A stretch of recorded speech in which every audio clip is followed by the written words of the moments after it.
Caesar assembled a fleet to cross the English Channel and invade Britannia. Pompey raised a fleet to deal with the Cilician pirates who threatened Rome's Mediterranean trading routes. During the civil war that followed, as many as 1,000 ships were either constructed or pressed into service from Greek cities. 247. Social structure. Citizen families were headed by the family's oldest male, the paterfamilias, who was lawfully entitled to exercise complete authority, patria potestas, over family property and all family members.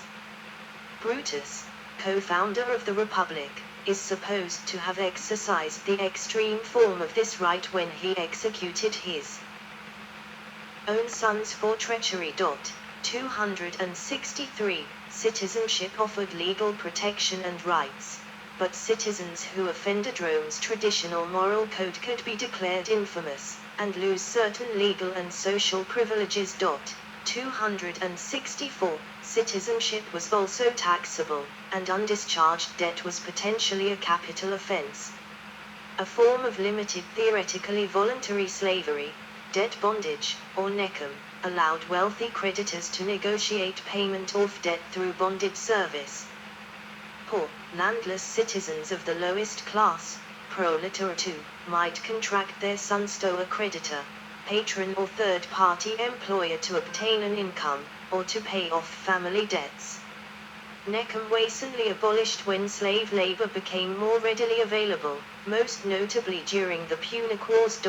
265, 266, 267, an inscribed funerary relief of Aurelius Hermia and his wife Aurelia Philematum, former slaves who married after their manumission, 80 BC, from a tomb along the Via Nomentana in Rome. Slaves were simultaneously family members and family property. They could be bought, sold, acquired through warfare, or born and raised within their master's household.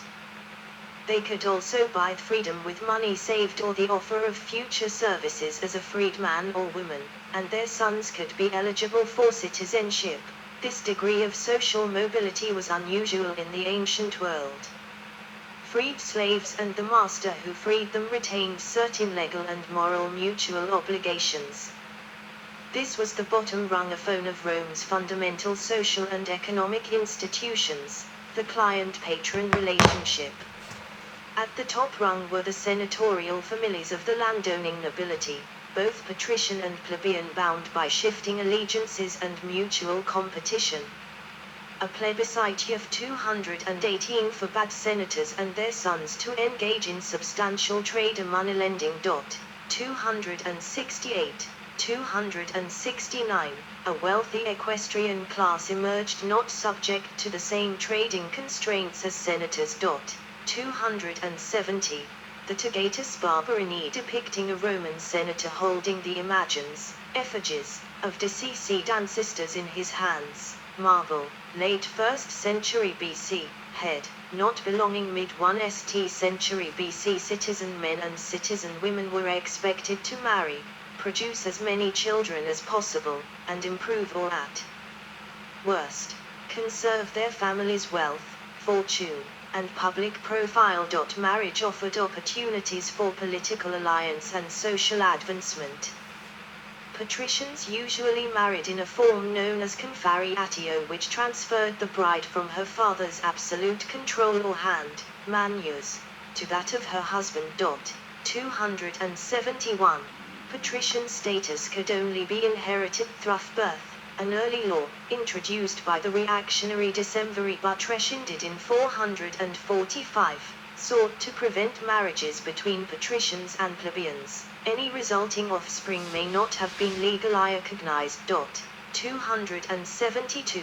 Among ordinary plebeians, different marriage forms offered married women considerable more freedom than their patrician counterparts, until manus marriage was replaced by free marriage, in which the wife remained under the legal authority of her absent father, another husband.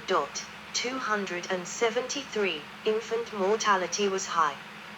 Towards the end of the Republic, the birth rate began to fall among the elite. Some wealthy childless citizens resorted to adoption to provide male heirs for their estates and to forge political alliances.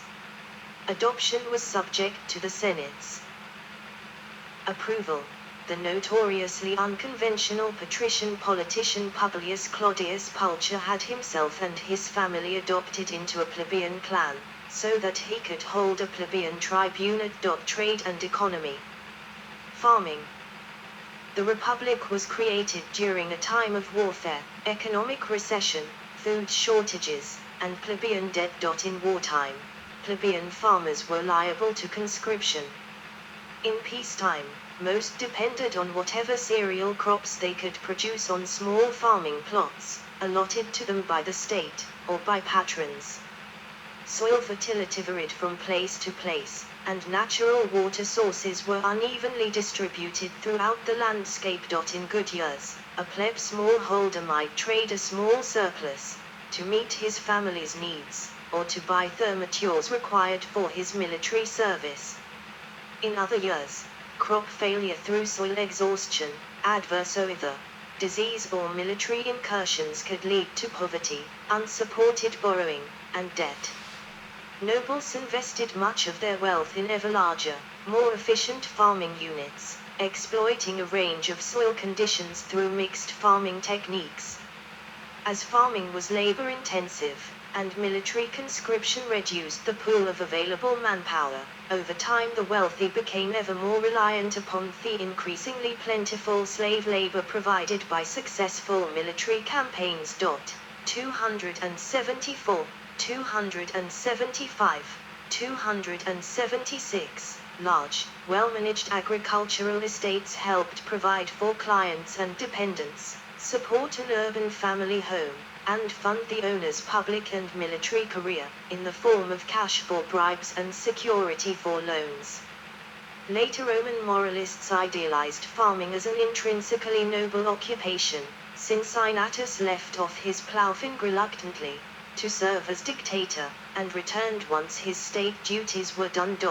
277, 278, 279.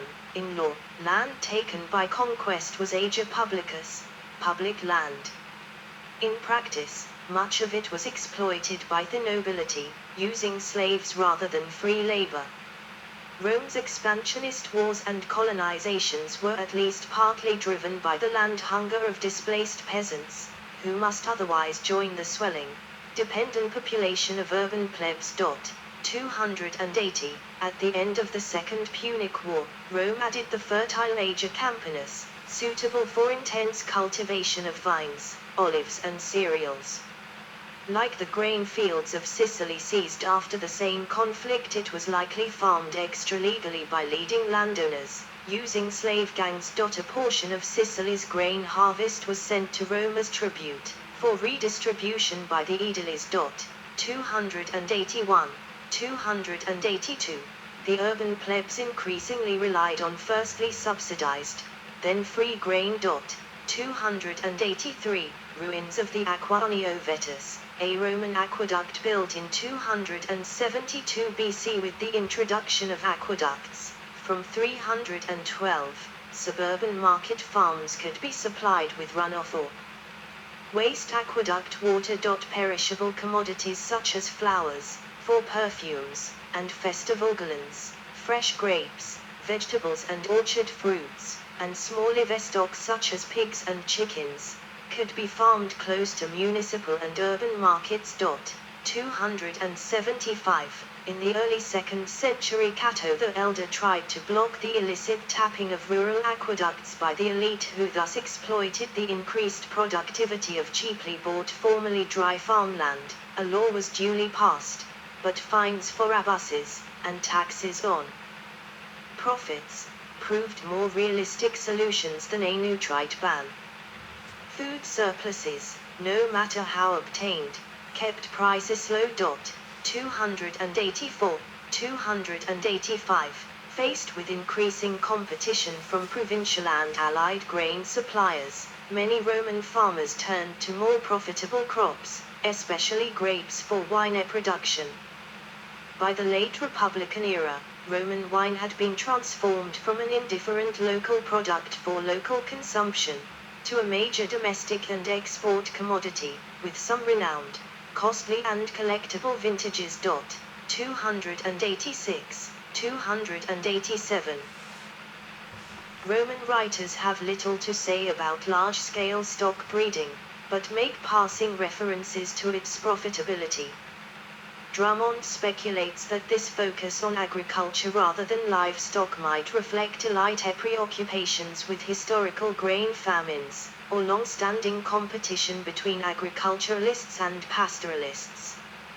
While agriculture was a seasonal practice, pasturage was a year-round requirement. Some of Republican Rome's early agricultural legislation sought to balance the competing public grazing rights of small farmers, the farming elite, and transhumant pastoralists, who maintained an ancient right to herd, graze and water their animals between low-lying winter pastures and upland summer pastures. From the early 2nd century, transhumance was practiced on a vast scale, as an investment opportunity. 288, 289.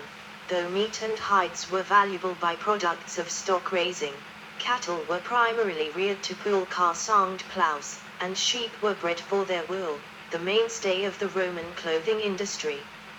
Horses, mules and donkeys were bred as civil and military transport. Pigs bred prolifically, and could be raised at little cost by any small farmer with rights to pannage. Their central dietary role is reflected by their use as sacrificial victims in domestic cults, funerals, and cults to agricultural deities. 200. Yes, I need a break. We'll read 2 hours, 50 minutes. Not just a break, to charge the camcorder. Yes, that's a lot of information, and I like to make a video about this in my language, Danish, but how I should do this, I don't know, because there's too many names, too many walls, too many informations. But I'll try to do a kind of video. Tomorrow I could read about the Roman Empire. Actually, I should maybe read about the Kingdom of Rome. Should maybe do that.